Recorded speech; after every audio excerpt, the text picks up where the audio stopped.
Tag TV, and Tag Radio. Technology now has a voice of innovation and information. Get it on www.tagtvonline.com. Financial independence, a feeling of usefulness, self-confidence, and, well, respect. Adam Smith referred to it as one of the 4 types of fixed capital that are the very backbone of our economy. He called it human capital. Okay, it's just a job, but it requires skill, dexterity, and judgment. Life helps a lot, so too the ability to learn from a leader or mentor. But in today's third segment of Tech Talk on the STEM Initiative and the TAG Foundation's new mission to form an education collaborative, we focus on STEM and workforce development.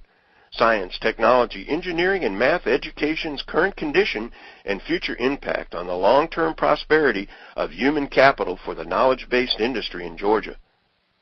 Greetings, everyone. It's Tuesday, December 16th, 2008, and this is Tech Talk with Technology Association of Georgia President Tino Mandela. I'm your guest host, Frank Baia. The Tech Talk today is on workforce development policy and government initiatives to strengthen the state's human capital assets as we go direct into the Governor's Office of Workforce Development. Governor Perdue appointed Debra Lyons in January 2006 to direct the office and to provide a platform for collaboration among Georgia's principal workforce development stakeholders in both the public and private sectors. Additionally, the office provides staffing support for the state's Workforce Development Board, of which Debra also serves as director. Debra M. Lyons, director of the Georgia Governor's Office of Workforce Development, former associate professor in engineering technology, a past design engineer for a major defense contractor, experienced and recognized professional as an industrial training specialist, and prior to her appointment by the governor, a successful entrepreneur and former owner of a consulting company specializing in training for technical clients. Debra recently served on the state board for Georgia's Department of Technical and Adult Education, where she was instrumental in establishing the Joint Education Boards of Liaison Committee and served as one of 3 founding co-chairs, a highly successful collaborative effort that includes all 7 Georgia education agencies. STEM and workforce development, ready or not, as we face both the challenges of economic crisis and the vast opportunities of the 21st century knowledge-based industry, with State Director of Workforce Development, Debra Lyons. Debra, welcome to Tech Talk. Thank you so much. I appreciate the opportunity to talk about my favorite subject, and that is preparing Georgia's workforce for the 21st century. Many people are probably not completely aware, although I think there's been a tremendous amount of impact and a lot of recognition talking about what your office has been doing. But let's talk a little bit about the role of STEM, or as we say now, science, technology, engineering, and math education in Georgia's Work Ready. You know, that's just a great topic to talk about because the interface of STEM, or as you said, science, technology, engineering, and math, that really goes hand in hand with Georgia Work Ready, and it does that on a lot of different levels.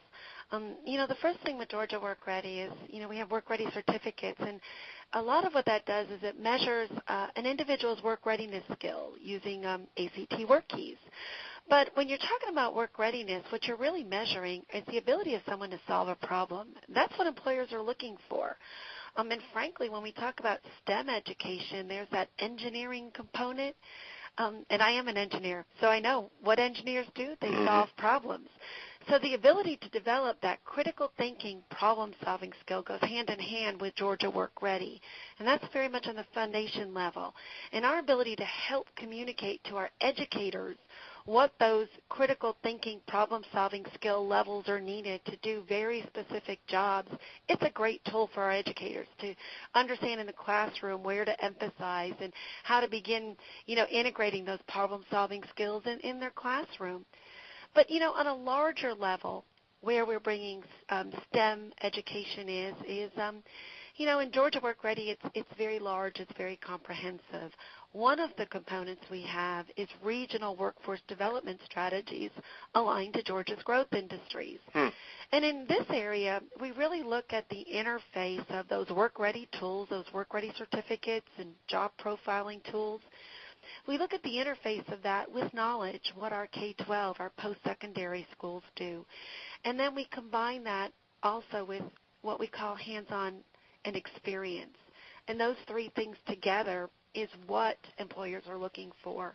Now, within work-ready regions, we actually require our regions, as they're developing that talent pool, to put in STEM activities, to work with business and industry in that region, aligned in that growth industry, come in and work with education and bring those activities into the classroom and really helping to engage young people, young adults, our future talent on what does STEM mean and why is this important? Why is science? Why is math important? And what are those skills you need to be able to do those jobs in the 21st century? I think the term you use, engaging young people, certainly you hear a lot of conversation about the younger generation now being so focused on, say, video games or on celebrity status rather than even thinking about engineering. And we mentioned earlier about independence and a feeling of usefulness and just the whole attitude of self-confidence that comes out of quote-unquote, a job.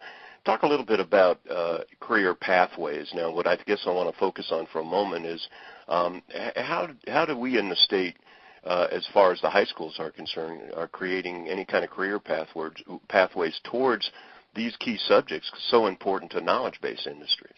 That's a great question, and I'm so glad you asked that. We've actually are doing career pathways on two different levels. And career pathways is a great word because everybody understands it's charting your course for your future. But when you think of a pathway, you think of opportunities for people to access that pathway at different points. And so let me start with where you talked about career pathways in high school. Our Georgia Department of Education, the Board of Education, has recently passed what we call Peach State career pathways. And those are focusing on high school pathways aligned to our strategic industries in Georgia. And we work very closely with the Georgia Department of Education, and we're working right now in those work-ready regions now aligned to those growth industries of starting in high school and integrating those Peach State career pathways into the high schools in these areas where we're developing this talent. But we're doing more. We're taking career pathways now to that next level, that interface with the technical colleges. From the technical colleges, we look to interface with our four-year colleges and institutions. I talked about pathways or paths that people need access points to get on and off. And while we have this emerging workforce coming through our high schools to our post-secondary institutions, we also have a transitioning workforce. I mean, we know the world is flat. We're hearing about an average person now will have 7 jobs in a lifetime. Mm-hmm. So as a state, we better have the best way possible to manage transition for our Georgians. And so we're looking at ways of taking that transitioning workforce and getting them in that path again, helping them, quickly move from one occupation to another, and working with our educational institutions so that folks don't have to repeat work already mastered, but giving them the additional knowledge and additional hands-on skills they need for a new career. So pathways is very broad in the sense you're really talking about from a high school through post-secondary.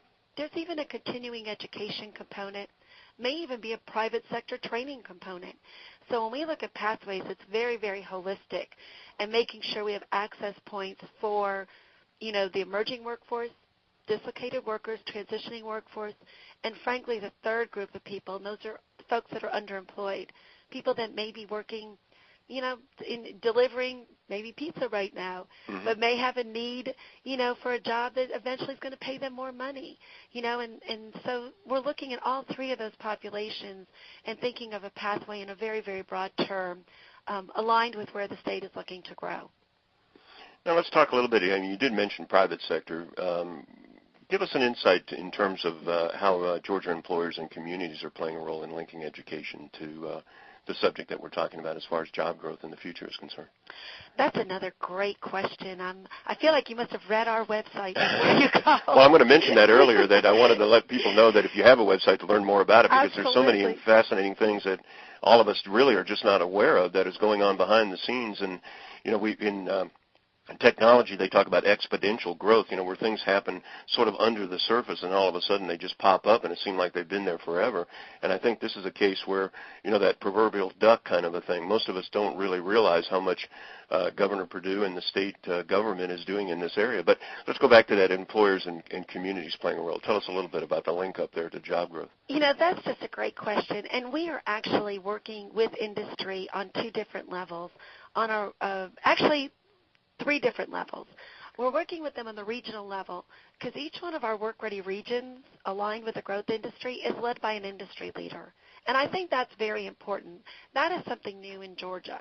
And we've got folks that are from current industry that have stepped up to head on these projects for 18 that is great. months. That is great. We also have some retired executives in some of our areas as well, bioscience, aerospace, advanced communications, logistics. We've got some terrific areas where we're growing. And that's what makes this unique because industry is looking to leverage every asset and resource to help develop that talent. And that's what Work Ready Regions is all about. Now, on the next level down, we have what we call Work Ready Communities, and that's a county level where counties are helping their residents earn Work Ready certificates, either high school students, technical college students, the unemployed, dislocated workers, and those getting GEDs. But the counties are doing something else. They're working to increase their county high school graduation rate. And they're doing that in partnership very often with their local chambers. Our local chambers have been amazing with us on this partnership, and we're continuing to strengthen that. Many of our chambers, 42% of our counties are being led by chamber executives. So I think, again, that's a link with business. But on the very, that third level, a work-ready certificate is signed by Governor Perdue, and it's signed by the president of the Georgia Chamber, in this case, George Israel. Mm-hmm. And I think that signifies the partnership to every Georgian between business and the state of Georgia. Now again, there's the information is really overwhelming, and I do want you to mention that there is a website that they can go to get some more information. You might mention that now, and we'll go back and ask you again a little later before we close the interview. Sure. Well, our website is www.gaworkready.org. And if you go to that website, you can find out how to earn a Work Ready certificate if you're a business or industry, how to learn about job profiling. The job profiles we do across the state of Georgia help a company understand the skill level needed to do that job. This is a great, in a down economy, it's really a great time for companies to consider job profiling because we know that the economy will pick up and eventually they're going to be hiring, and it's a great time to find out what skill levels they're going to need to fill those jobs. No, that is absolutely great. I mean, I would guess not only potential, small business, major player employers, even parents for that matter. Absolutely. This is just a great opportunity, and we see that across the state. We had 5,000 Georgians earn work-ready certificates last month. So I think that speaks to the volume of folks that are really finding value. Well, that is a message that really needs to get out because that's an amazing accomplishment. We talk about so many things that are negative and so many issues that we're concerned about in terms of a lag in some of these areas as far as I was mentioning Adam Smith earlier in human capital and how critical that part is when we talk about overall state economic development and our global competitiveness and all of the other aspects. It really gets down to the fundamentals of do we have workforce readiness? Do we have the development asset there that's going to be able to, in effect, I guess, quote unquote, carry the ball? Let's talk a little bit about and by the way, I'd probably be remiss in not mentioning the GAWorkready.org. Am I correct? One word, GAWorkready.org. Was part of some of the things that were presented at the Technology Association prestigious Excalibur Award Judgment Committee just recently, and you guys walked away with the trophy. Hats off, by the way. There's an unusual set of circumstance where a public agency gets involved in a private sector competition and ends up taking away the award. We were thoroughly honored. We were happy to have been, to have submitted our application. We were truly honored. And I felt the Technology Association of Georgia, they are on the cutting edge because they are understanding the importance of this public-private partnership and the fact they found value in the way we're using technology to deliver work-ready services across the state of Georgia. So it was just a great reinforcement of this public-private partnership, industry-led message. Well, and of course, TAG's foundation now, new focus, new mission is their education collaborative. John Hurlbut is heading that, and we're actually focusing on that over the last few segments of Tech Talk. We're kind of getting close to running out of time, and I want to cover a couple of more subjects before you go. It's a great opportunity to have a chance.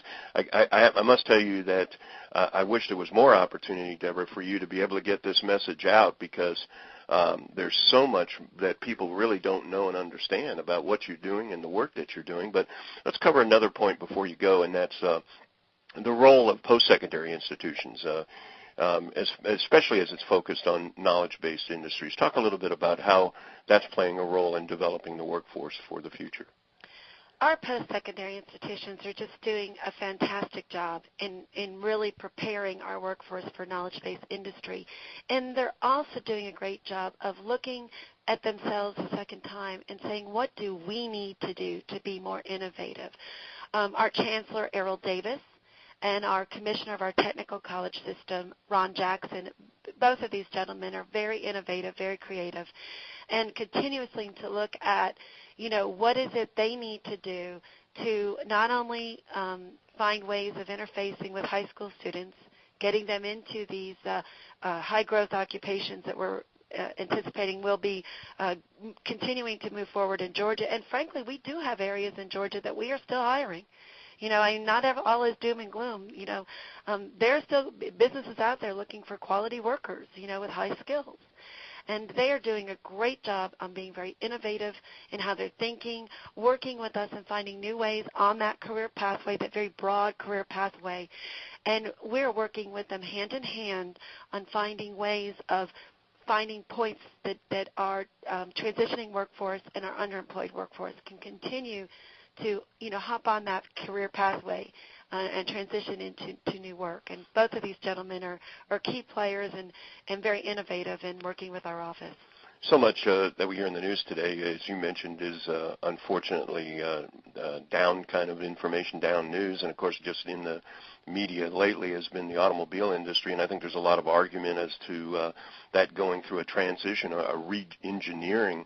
And I think one of the things you're kind of touching on is the fact that, yes, there's some transition going on in the workforce marketplace, but the reality also is that there's all new opportunities and all new knowledge-based industries that are in development or progressively growing now to become major players in our economy in the future. So I don't think the message is just doom and gloom, and I certainly don't think it's only the figures as they're related today or this week or this month. I think a lot of what you're doing is not just dealing with the now, you're dealing with tomorrow and into the future and what's next for our economy. And I guess that kind of segues into my next question. I don't want to put you on the spot, but I got to ask you, and that's in your opinion, what do you think the future for Georgia's knowledge-based industries it really is? I mean, how do you feel about our knowledge-based industries? I feel very good. I work with them every day. I work with them in our regions. We work with the bioscience community, particularly in an area from Athens to Metro Atlanta. We're working with bioscience CEOs, leaders. There's some uncertainty right now, but they're all seeing growth on the horizon, and they're all getting ready to do what they need to do to be more competitive. Advanced manufacturing is doing very well in Georgia. Look at the Kia plant going into West Georgia, and a majority of those suppliers coming into Georgia. The VW plant going into Chattanooga, very optimistic in Northwest Georgia. Wonderful things going on there. Logistics industry. Georgia seeking to be the port of choice, whether it's the port of Savannah or the port right there at Hartsfield Airport. And we're doing a lot of very innovative things in logistics. One of the really wonderful things we're doing in Georgia is the work we're doing with our military installations. We've got fabulous projects going on down in Middle Georgia with Warner Robins Air Force Base, Fort Benning, so the expansion taking place there, and those are work-ready regions. We're working in aerospace, advanced communications, advanced manufacturing, defense, automotive-related industries. Well, you mentioned the military, that yeah. whole Columbus impact yeah. with the movement of the base and the expansion that's going on down there. A lot of people don't know about that. Exactly. We're looking at a lot of job growth down there. We have 4 work-ready region projects going on down there. But at the end, what's the future for Georgia's knowledge-based industries? We got the best folks anywhere. We've got Georgians. Our folks know what they need to do. We just need to make sure we've got the tools in place to help them succeed. I have confidence in Georgia's knowledge-based industries because I have confidence in the people of Georgia, and I have confidence in the business leaders of Georgia. And so we are taking this opportunity to get ourselves prepared as a state. Our industries are leading our projects for us. We're working hand in hand with them.